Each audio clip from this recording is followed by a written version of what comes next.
ආයිබෝවන් සාදරයෙන් පිළිගන්නවා. අද අපි කතා කරන්න යන්නේ හරිම අපූර්ව මාතෘකාවක් ගැන. ඒ තමයි කම්පියුටර් එකක් අපිත් එක්ක කතා කරන විදිය. බලමු කොහොමද මේ ඩිජිටල් තොරතුරු අපේ ඇහැට පේන, කනට ඇහෙන සහ අතට අල්ලන්න පුරන් දේවල් බවට පත් වෙන්නේ කියලා. හිතලා බලන්න පොඩ්ඩකට ස්ක්‍රීන් එකක්වත් ස්පීකර් එකක්වත් නැති කම්පියුටර් එකක් ගැන. එහෙම වුණොත් ඒක ඇතුලේ මොනවල වෙන්නේ කියලා අපි කොහොමද දැනගන්නේ?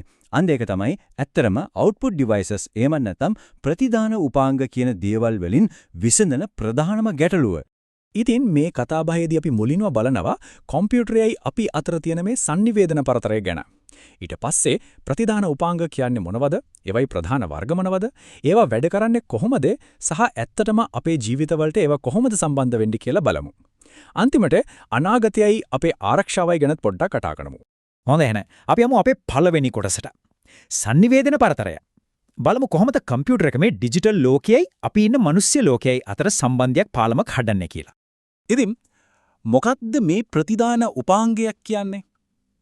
සරලවම කිව්වොත් මේක කියන්නේ කම්පියුටරේ සකසපු දත්ත අපිට තේරෙන විදිහකට. ඒ කියන්නේ අපේ ඇහැට පේන දෙයක්, කනට ඇහෙන දෙයක්, එහෙමත් නැත්නම් අතට අරන් බලන්න පුළුවන් print out එකක් වගේ දෙයක් බවට පත් කරන හાર્ඩ්වෙයාර් කොටසක්. හරියට කම්පියුටරේ භාෂා පරිවර්තකයා වගේ. මේක වැඩ කරන විදිහ ඇත්තටම හරිම සරලයි. හිතන්නකෝ. මුලින්ම CPU එක දත්ත ටික process කරනවා. ඊට පස්සේ ඒක ඩිජිටල් සිග්නල් එකක් විදිහට අදාළ output device එකට යවනවා. අන්තිමට අර device එක ඒ සිග්නල් එක අපිට තේරෙන විදිහකට පරිවර්තනය කරනවා. ඔන්න ඕකයි වෙන්නේ. හරි. දැන් අපි යමු ඊළඟ කොටසට. බලමු මේ කියන භාෂා පරිවර්තකයන් එහෙම නැත්නම් ප්‍රතිදාන උපාංගවල තියෙන ප්‍රධාන වර්ග මොනවද කියලා.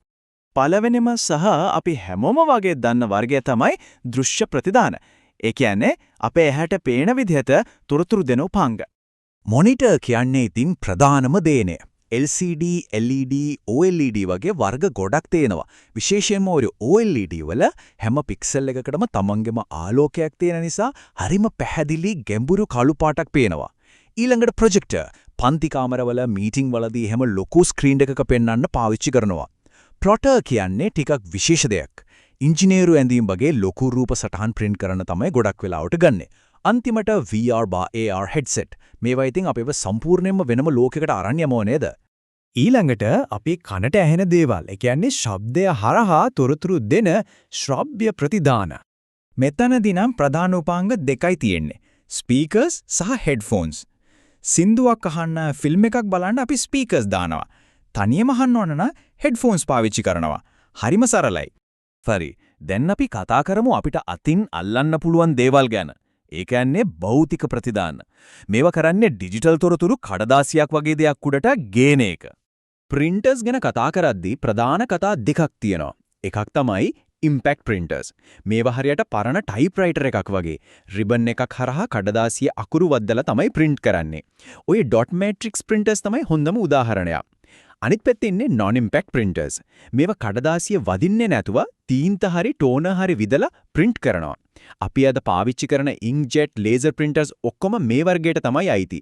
හොඳයි. අපි දැන් මේ උපාංග ගැන ඉගෙන ගත්තා. දැන් බලමු මේවා ඇත්තටම අපේ එදිනදා ජීවිතයේ කොච්චර වැදගත්ද, කොහොමද පාවිච්චි වෙන්නේ කියලා. බලන්නකො මේ උදාහරණ ටික. අධ්‍යාපන ක්ෂේත්‍රයේ ස්මාර්ට් පන්ති කාමරවල ප්‍රොජෙක්ටර්ස් නැතුවම බෑ. බිස්නස් පැත්තෙන් ගත්තොත් reports, presentations print කරන්න ඕනේ. වෛද්‍ය ක්ෂේත්‍රයේදී scan report, x-rays වගේ දේවල් බලන්න monitors අත්‍යවශ්‍යයි.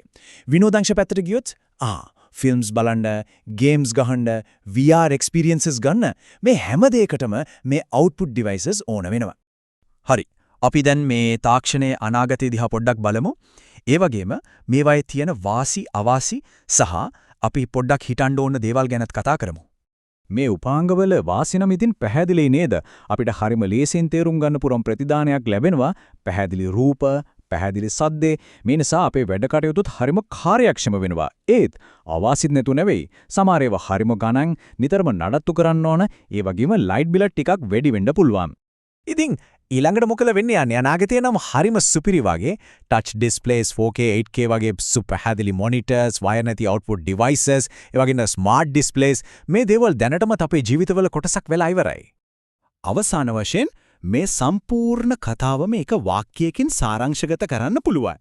ඒ තමයි ප්‍රතිදාන උපාංග කියන්නේ පරිගණක පද්ධතියක නැතුවම බැරි කොටසක්. ඒව තමයි කම්පියුටරේ වැඩ අපිට පේන, ඇහෙන, හෝ අතට ගන්න පුළුවන් දෙයක් බවට පත් කරන්නේ.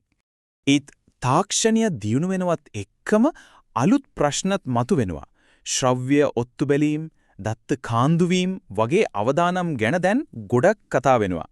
ඉතින් අවසාන වශයෙන් හිතන්නට ඉදිරි යන ප්‍රශ්නය තමයි අපේ මේ උපාංග ඇත්තටම අපි කියන දේවල් වලද සවන් දෙනවා ඇතිද?